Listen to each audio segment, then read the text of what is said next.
my darling. A Christmas Eve concert in Houston, Texas, 1954. Backstage, Johnny Ace picks up a .32 revolver. Members of Ace's band said he did this often. He points it at his head and pulls the trigger. The shot echoes through the dressing room. Within hours, the story spreads. Within days, it mutates. Russian roulette, a dare, an accident, a game gone wrong. His record, Pledging My Love, climbs the charts.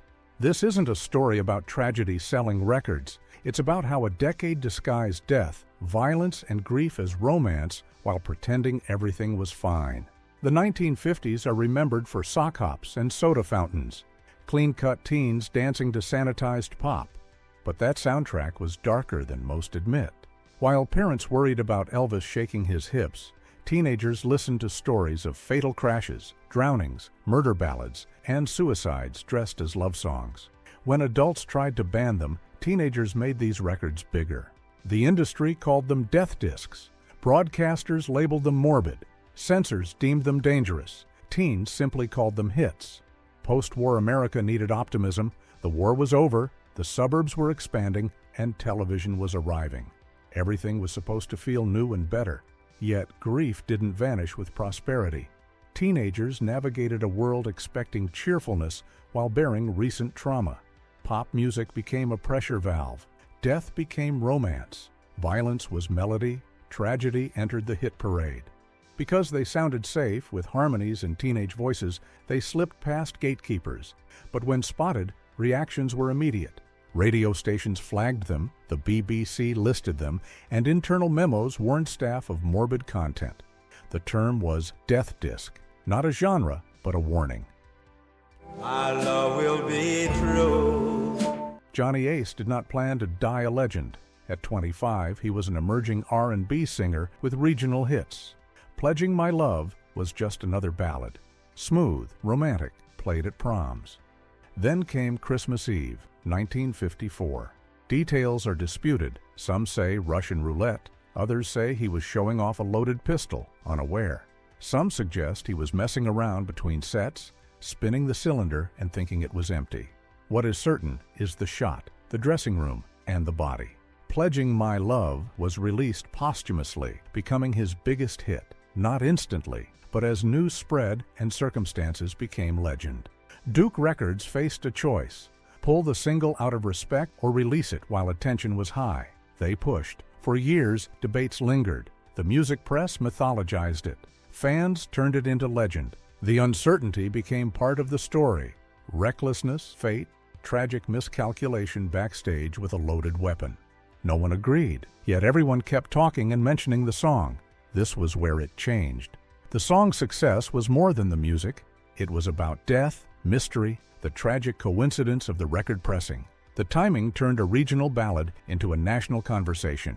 It created a template. Tragedy plus timing equals momentum. Not manufactured tragedy, but real tragedy. Uncomfortable, but attention-grabbing. The industry learned, don't create tragedy, but don't waste it.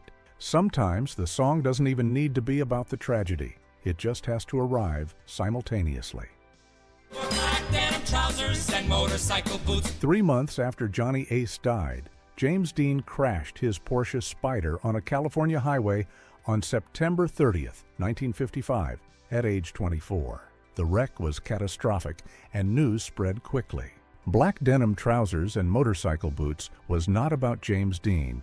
It was released before his death. The Cheers recorded it as a novelty teenage rebellion song with a dark twist, describing a motorcyclist killed by a truck, found without his signature clothing. After Dean's death, it became linked to his story. The song is bleak, reckless rider, inevitable crash, and an explicit ending. No ambiguity, no chance of survival. The motorcycle is destroyed, the rider is gone. Yet it sounded like energetic, rebellious rock and roll. It reflected teenagers' attempts to process the death of someone embodying speed, risk, and defiance, refusing to slow down even when it could save them. Radio did not ban it, nor did parents protest, because it was a thrill, not a warning. A soundtrack to a dangerous lifestyle appealing to teenagers seeking excitement without real danger. In mourning a star who died similarly, the song became an anthem. Not for explanation or comfort, but because it acknowledged that stories end quickly, young on a dark road with no help coming. This was not the first time pop music leaned into death, but the first where timing mattered more than intent. The Cheers did not write the song to exploit Dean's death, but once it happened, it gained new meaning. Timing mattered more than intent. A song about a fatal crash suddenly felt like commentary. Listeners made that connection, and it gained significance. By 1958, teen tragedy songs were a genre. Whenever the industry tried to suppress these songs, they grew bigger. Suppression confirmed what teens already suspected, that adults prefer lies over confronting the truth. Baby, in my endless sleep. A girl walks into the ocean. Her boyfriend follows. She tries to drown herself. He pulls her out. She survives. That is the plot of Endless Sleep, a happy ending, a rescue. The protagonist saves the girl he loves from despair. The BBC banned it anyway. Several American stations did too, citing that the song encouraged teen suicide. The dark imagery and plea for death were main concerns. Her survival was irrelevant. The depiction of a teen choosing to drown herself was enough to make it unacceptable. Reynolds originally wrote a sadder ending where she dies and the boyfriend is too late. A tragedy with no reversal. His label forced a change, not for art, but for commercial reasons. A happy ending might pass censors and get radio play or chart. The ban amplified controversy. Stations that refused to play it made it news. Publications covered the story. Teenagers learned of a forbidden song and found ways to hear it. Record stores in banned markets sold more copies than those in free markets. Despite restrictions, it charted. "They do not want you to hear this" became a covert marketing line, thanks to censorship. The more adults tried to shield teens from grief, the more they sought it out. Not purely rebellious, but because they wanted recognition. Songs acknowledging that bad things happen, that fear is real, that loss isn't to be ignored. Endless Sleep offered that. A song about hopelessness and caring enough to follow into the ocean. It isn't morbid, it's real. Right, Jody. Another drowning, another young couple, another water death framed as doomed romance. Tragedy was less explicit than Endless Sleep, but it followed the same template. Echoing production, ghostly vocals, a narrative that treated accidental death as inevitable fate. It became a staple in doo-wop sets, not because it was shocking, but because it was familiar. By 1959, these songs were not outliers. They were expected. Radio programmers knew the format. Listeners knew what to expect. The genre had stabilized. Drowning was a recurring motif because it was a recurring reality. Teenagers died in water accidents often enough that the fear was present even when the specifics were not. So the songs did not need to reference real events. They just needed to sound like they could be. They needed to evoke the feeling of standing at a shoreline, wondering if someone you know is coming back. That dread was universal enough that any song tapping into it had built-in resonance, and that was enough. Patches, my darling. Though Patches charted in the early 1960s, its roots and bands trace back to late 1950s sensibilities, making it a bridge between the Death Disc era and what came after. The plot is a class tragedy. A poor girl named Patches falls in love with a boy from a wealthier family. His parents forbid the relationship. She drowns herself in a river. He follows her into the water, choosing death over a life without her. Multiple stations banned it, not for the drowning, but for the suicide pact, for implying that love justified self-destruction, for suggesting that class barriers could drive teenagers to choose death. The song does not condemn the parents. It does not moralize about the relationship. It just presents the outcome. They loved each other, society said no, they died. That is the story. What made it controversial was not the deaths, but the framing. The song treats their decision as tragic but understandable. It does not call them foolish or suggest they should have waited or found another way. It simply states they chose each other, ending both their lives. This made adults uncomfortable differently than Endless Sleep or Teen Angel. Those songs were about accidents and bad timing. Patches was about choice, about teenagers deciding if they cannot have what they want, they prefer nothing. That agency, the refusal to accept the world as it is, was more threatening than an accidental drowning. It suggested teenagers might prioritize their desires over their survival, a notion adults could not afford to validate.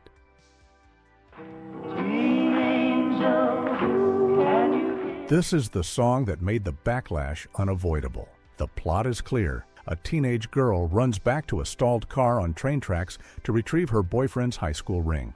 The train hits. She dies. He hears her voice one last time, calling him her teen angel. It is graphic and morbid, exactly what critics warned about since Endless Sleep proved such songs could chart despite bans. Yet it reached #1 in the U.S. The BBC banned it in the U.K. for being too sad. Not for violence or inappropriateness, but because it was too sad. The official stance was that broadcasting a song about a girl's death in a preventable accident would upset listeners, and exposure to grief, even fictional, was seen as something the public needed protection from. Multiple American stations refused to play it. Critics called it tasteless. Industry observers predicted it would stall, that controversy would limit its reach, and that teenagers wouldn't embrace something this bleak. They were wrong. It charted in Britain despite controversy and rejection. It became a case study in how bands create demand. Articles mentioned the ban, and DJs who refused to play explained the plot, making listeners aware of what they missed. Mark Dinning's sister co-wrote it. She was part of the Dinning Sisters, a vocal group from the 1940s. The song came from a family tradition of sentimental ballads, songs telling sad stories framed as lessons in love and loss. By 1959, sentimentality collided with teen culture's appetite for consequence. Stories where love doesn't save you, a wrong decision ends everything, and a high school ring becomes the tragic symbol. The song does not moralize. It does not call her foolish or blame the boyfriend. It states what happened and that he must live with it, finding comfort in the belief that she is calling him her angel from somewhere. This restraint made it more disturbing to adults. They couldn't point to a lesson or warning. The song just showed the outcome and left teenagers to ponder it. Teen Angel was not the first death disc, but it proved bands couldn't stop them. It reached #1 despite opposition. It sold because of controversy, not despite it. The industry faced a choice: continue resisting or accept teenagers would listen regardless. Some stations kept banning it, but most realized the fight was over. If Teen Angel could top the charts while labeled too morbid for broadcast, the genre was here to stay.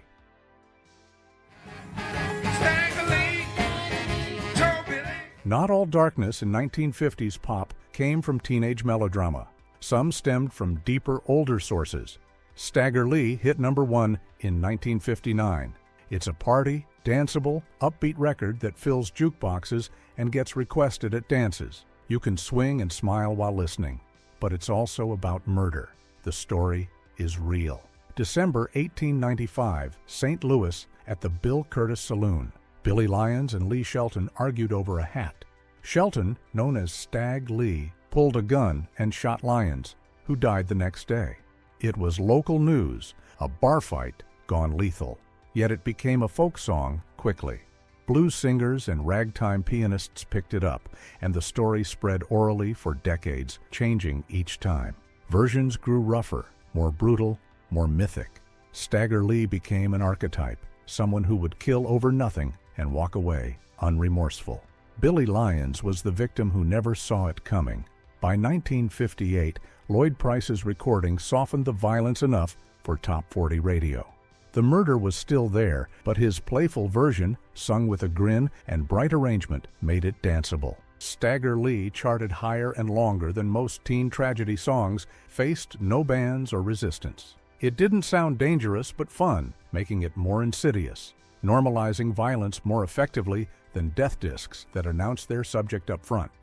You could play Stagger Lee at a school dance, request it on the radio without suspicion. No one would stop to think it was a song about a man shooting another over a hat in 1895. Be Mack the knife. Same year, same mechanism, different source. Mack the Knife is from the Threepenny Opera, a 1928 Bertolt Brecht and Kurt Weill production. The protagonist, McCaith, is a murderer. a charming, dangerous criminal who kills without remorse. The opera is a dark satire critiquing capitalism and morality, where the villain is the hero because everyone else is equally corrupt, just less successful. Bobby Darin turned it into a jazz standard. Sophisticated, swinging, a nightclub hit that became one of the biggest of the decade, winning a Grammy and defining Darin's career. It became associated with elegance. No one questioned it because the translation worked. The English lyrics softened the implications enough. The performance made it elegant. Darin sang it not as a confession, but as a celebration. Listening to it, you hear charisma instead of violence, style instead of danger. The lyrics describe a man whose knife leaves bodies without a trace, victims washing up or vanishing, but Darin delivers it with swing and a smile. The music is so polished that the words become decoration. Brecht would have hated it. The whole point of the Threepenny Opera was discomfort, making the audience feel implicated, recognizing their complicity in rewarding corrupt systems. But Bobby Darin's version strips that away, turning critique into charm. And it worked. Mack the Knife spent weeks at #1, becoming a standard covered for decades. No one banned it or called it tasteless because it sounded sophisticated, and sophistication justifies itself. This is how 1950s pop handled darkness. If teen tragedy songs conveyed the weight of death, songs like Mack the Knife let listeners enjoy it at a distance, admire craftsmanship without confronting content, sing along without thinking. By the late 1950s, the death disc era was no longer controversial. It became a commercial reality. Teenage tragedy songs coexisted with resistance. Songs didn't need approval, only teenagers. They made their stance clear. They listened to what resonated with them, regardless of adult approval. The most successful songs weren't necessarily those parents approved of. They acknowledged that life has weight, that bad things happen, grief doesn't wait for permission, and love, no matter how strong, can't stop tragedy or reverse despair. These lessons weren't taught intentionally, but learned through funerals, accidents, and the quiet realization that their world, where good behavior meant safety, was different from their parents' stories. The 1950s promoted optimism, clean, polished, American dream-filled, and prosperous. Yet their biggest hits told darker stories. Love drowning, motorcycles on dark roads, murder ballads turned party anthems, and band records gaining popularity. The death disc era didn't end in the 1950s. It evolved. The 1960s pushed boundaries further with songs like Tell Laura I Love Her and Leader of the Pack. But the 1950s laid the groundwork. Teens embraced songs about tragedy if taken seriously. Not every 1950s song was dark, but those exploring death, grief, and consequence became the most meaningful, speaking truth, while others pretended otherwise. Teens remembered which songs resonated or lied, which artists treated fears as real. The 1950s are remembered for innocence and nostalgia, the decade before change. Listening closely reveals a decade that understood darkness better than it admitted, allowing teens to sing about death in harmony. The legacy is not that the 1950s were secretly dark, but that they sold darkness while pretending to sell sunshine. Teens saw through the pretense and bought it anyway.